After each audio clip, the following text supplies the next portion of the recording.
Apple's new round of MacBook Pros are out, and I was really excited to upgrade from the M1 Pro.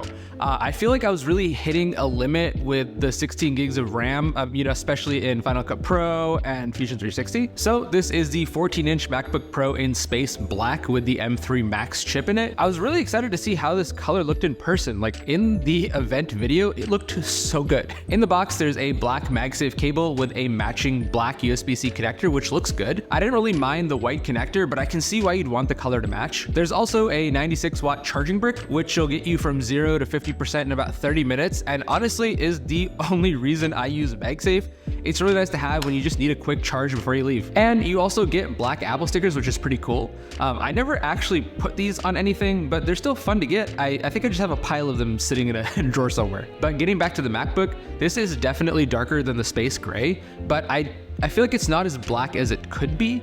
Like it does look really good compared to the space gray, and I prefer this. I do wonder how it'll hold up to fingerprints and other wear. Apple did say though that this is supposed to use some new chemical process that creates an anodization seal to reduce the smudges in the long term. So be sure to subscribe down below for the full review after some more hands-on time. The keyboard still has the black anodize, and I really like the two-tone look that this gives the laptop. I've only been using this for like a day or so, and I can already tell that the screen is brighter, especially when it's right next to the M1. It's up to 600 nits to match the studio display, and it just looks more consistent now. I think it'll be really noticeable, especially when I start color grading with this laptop, since I do switch between the two displays a lot. Also, I'm a little disappointed that there's still a notch at the top and it doesn't have like Face ID hardware or something. I'm pretty used to it at this point, but it'd still be nice to have something, functional in that section of my screen. I did consider going with a 16-inch so I have some more room when I'm working at like a coffee shop or something. I found myself with a 14-inch wanting some more space to either have two windows side by side with more information or just a bigger Final Cut Pro timeline. But I decided that the 14-inch is just more convenient to carry around every day,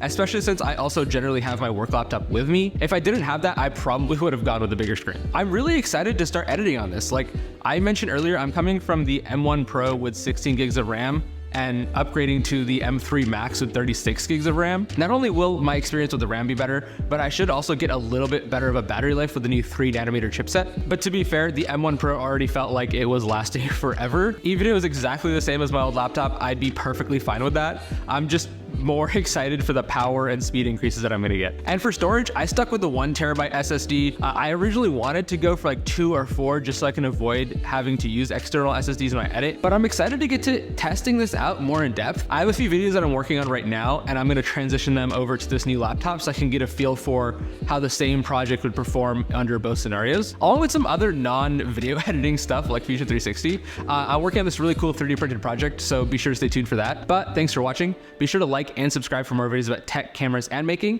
Here's a video about the Pixel Fold, and here's a video that YouTube thinks you're gonna like the best.